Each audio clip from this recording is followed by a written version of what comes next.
नमस्कार दोस्तों, स्वागत है आपका। 2 साल से लटकी है 22,000 पदों पर भर्ती का रास्ता साफ हो गया है। अधीनस्थ सेवा चयन आयोग इसी साल से शुरू कराएगा परीक्षाएं, पारदर्शी होंगी परीक्षा। आपको बता दें कि उत्तर प्रदेश अधीनस्थ सेवा चयन आयोग में 2 साल से लटकी हुई कुल 22,791 पदों पर भर्ती का रास्ता साफ हो गया। इन पदों पर भरने के लिए वर्ष 2022 वर्ष 2023 में विज्ञापन निकाले गए थे, लेकिन कार्मिक विभाग द्वारा भर्ती परीक्षा के लिए नई नीति जारी होने के चलते 2022 और 23 और यहाँ तक कि 24 में भी परीक्षा नहीं हो पाई, यानी 3 साल से। बताया जा रहा है कि अधीनस्थ सेवा चयन आयोग नई नीति के आधार पर परीक्षा कराने के लिए एजेंसियों के चयन में जुटा है। यह काम नवंबर तक पूरा हो जाएगा। इसके बाद परीक्षा कार्यक्रम जारी करने की प्रक्रिया शुरू हो जाएगी। दिया था कि सभी विभागों से रिक्त पदों की भर्ती को प्रस्ताव जल्द ही प्राप्त किया जाए, जिनके विज्ञापन प्रकाशित करा करके आवेदन लिए जाएँ। तो आपको बता दें कि योगी आदित्यनाथ जी ने बोर्ड के अध्यक्ष के साथ बैठक की है और कहा जल्द से जल्द विज्ञापन जारी किया जाए। तो दागी एजेंसियां बाहर कर दी गई हैं। 2022-23 में करीब 20 विज्ञापन निकाले गए थे। परीक्षा पारदर्शी व्यवस्था के तहत कराने के लिए दागी एजेंसियों को मौका नहीं दिया जाए, अच्छी एजेंसियों को मौका दिया जाए, इसीलिए ये परीक्षा लेट हो रहा है। अब बता दें कि इसमें कितना पद है। आपको ग्राम पंचायत अधिकारी का देख लीजिए, कुल 1468 पद हैं।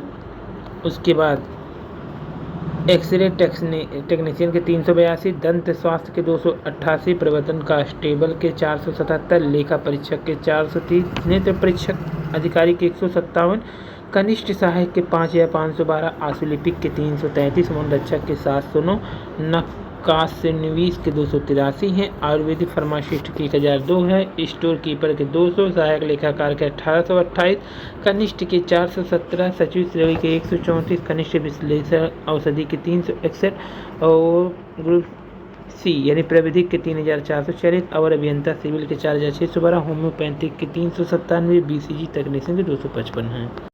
पीएम इंटर्नशिप को लेकर के युवाओं में जबरदस्त उत्साह है। 10 लाख से अधिक युवाओं ने इसके लिए अब तक किए हैं आवेदन। 1,25,000 से अधिक को पहले बैच में मिल जाएगा मौका, लेकिन इसमें से 3 से 4 लाख को ही इंटर्नशिप के लिए योग्य माना जाएगा। 12 साल में 66,000 रुपये की आर्थिक मदद भी दी जाएगी। तो 6.25 लाख मिड डे मील रसोइयों को 6 माह से मानदेय नहीं मिला है। LLM में 3 क्रेडिट का शोध अनिवार्य होगा। तो राजेंद्र प्रसाद राष्ट्रीय विधि विश्वविद्यालय यानी रज्जू भैया में LLM पब्लिक लॉ पढ़ाई 10 सीटों के सापेक्ष प्रवेश विश्वविद्यालय में दाखिले के राष्ट्रीय स्तर पर आयोजित होने वाली संयुक्त विधि प्रवेश परीक्षा क्लैट PG के लिए लिया जाएगा। और इलाहाबाद में अब बगैर अनुमति की नहीं हो सकेगा किसी प्रकार का आयोजन।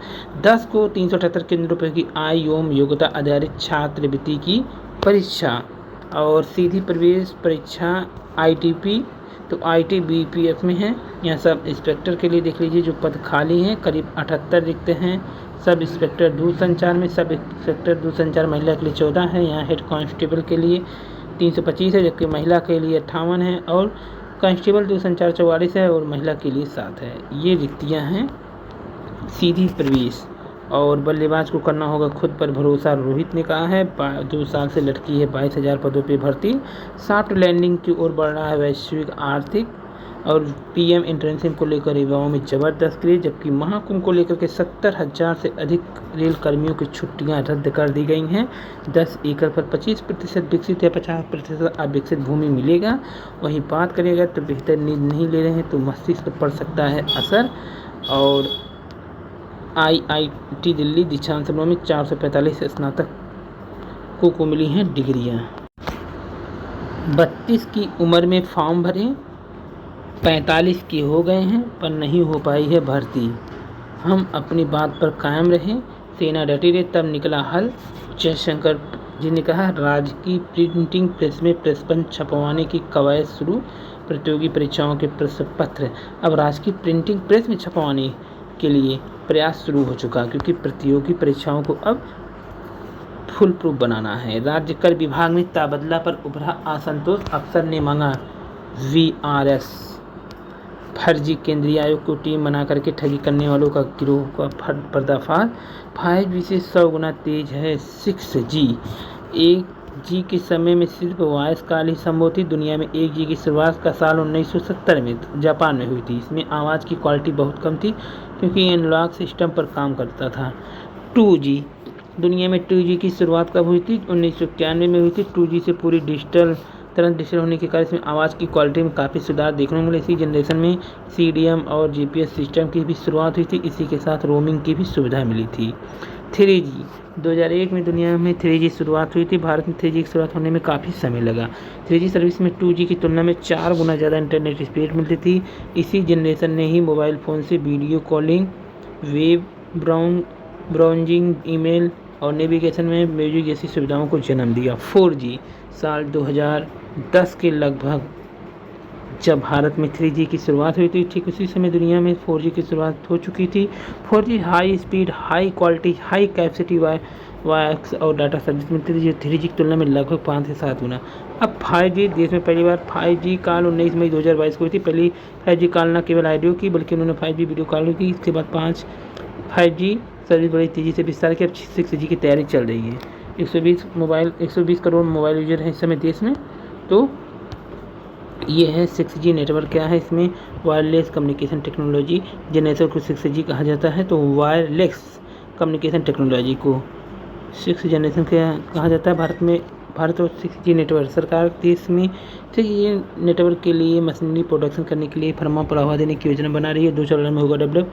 कई देश में काम चल रहा है। 95 करोड़ इंटरनेट यूजर्स हैं इस समय देश में। 6000 स्कूलों में लगेगी इलेक्ट्रॉनिक डिवाइस। न्यूजीलैंड पे जीत से भारत को कांस्य मिला है जवाहर कप में। और वहीं 1 लाख रुपये का जीवा पाने का मौका है।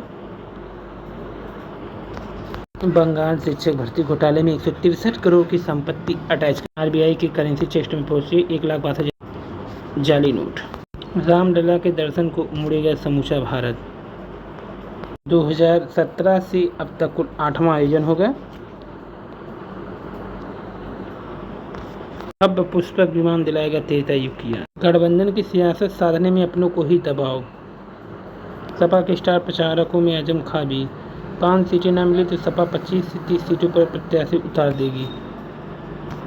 टैक्स मुक्त हो 1 लाख तक का बैंक ब्याज। बैंक में जमा पर 1 वर्ष में मिलने वाले 10,000 रुपये तक के ब्याज पर कोई टैक्स नहीं लगता है, लेकिन इससे अधिक के ब्याज पर टैक्स लग जाता है। SBI समूह के मुख्य आर्थिक सलाहकार सौम्या क्रांति घोष ने सरकार से इस सीमा को 10,000 रुपये से बढ़ाकर 1 लाख रुपये करने की मांग की है। सरकार इन दिनों इनकम टैक्स कानून 1961 में संशोधन के लिए लोगों से राय मांग रही ताकि कानून स्पष्ट और विवाद रहित बनाने के लिए साथ टैक्स पेयर को भी कुछ राहत मिल सके। केंद्रीय प्रत्यक्ष कर बोर्ड CBDT ने इनकम टैक्स कानून में संशोधन के लिए कमेटी के गठन के लोगों से राय देने के लिए कहा कि इस साल जुलाई में पेश किए गए बजट में वित्त मंत्री निर्मला सीतारमण ने कानून को सरल बनाने की घोषणा की है। इनके मुताबिक 10,000 रुपये के ब्याज की सीमा काफ़ी पुरानी है। इसमें बदलाव की जरूरत है। इसे बढ़ाकर 1 लाख की जाना चाहिए। इनकम टैक्स कानून में संशोधन की मांग की है। अल्पसंख्यक महिलाओं के धर्मांतरण पर भारत ने पाकिस्तान को दिखाया आईना। संयुक्त राष्ट्र में पाकिस्तान को कश्मीर का राग अलापने का यह शरारती उकसावा। बटेंगे तो कटेंगे एजेंडे पर ही आगे बढ़ेगी 2027 की सियासी रणनीति। भाजपा के साथ संघ परिवार के एजेंडे में शामिल होगा CM योगी का यह नारा। हिंदू जातियों को एकजुट करने की कवायद, तो योगी ही रहेंगे हिंदुत्व के बड़े ब्रांडर। राष्ट्रीय स्वयं सेवक संघ ने साफ कर दिया अब उसकी आगे की पूरी रणनीति बटेंगे तो कटेंगे पर ही निर्भर है। जूनियर को उपयुक्त प्राथमिक देना सीखे वकील। जस्टिस DY चंद्रचूड़ सर ने कहा आकाशवाणी में कार्यक्रम प्रस्तुतक अपने दिनों को भी CBI ने याद किया। GST लागू करना सहकारी संघवाद का उत्कृष्ट उदाहरण। CBI चंद्रचूड़ ने मुंबई के कार्यक्रम में कहा GST लागू करना सहकारी संघवाद का उत्कृष्ट उदाहरण है। पिछले कुछ दशक में अदालतों ने राज्य के अधिकार की रक्षा सुनिश्चित करने के लिए संघवाद पर मजबूत ढांचा विकसित किया। सहकारी संघवाद एक प्रणाली जहां केंद्र राज्य विकास लक्ष्य प्राप्ति के लिए आपसी मतभेद दूर करके काम करते हैं। नहीं बिकेंगे घटिया फर्जी कंपनी के हेलमेट। BSNL ने 7 नई सेवाओं का किया ऐलान। लखनऊ सहित 6 जिले हैं स्पेशल एजुकेशन जोन। घरेलू खिलाड़ी है। न्यूजीलैंड ने भारत में 69 साल बाद जीती श्रृंखला। नॉन-लाइसेंस के विरोध में छात्रों का कैंडल मार्च। DLED के कुल 3,25,000 आवेदन। ट्रैकमैन के 1200 पद खाली। ऐसे तो हो चुकी नहीं। 1 दिन की परीक्षा के लिए छात्र एकजुट, निकाला कैंडल मार्च।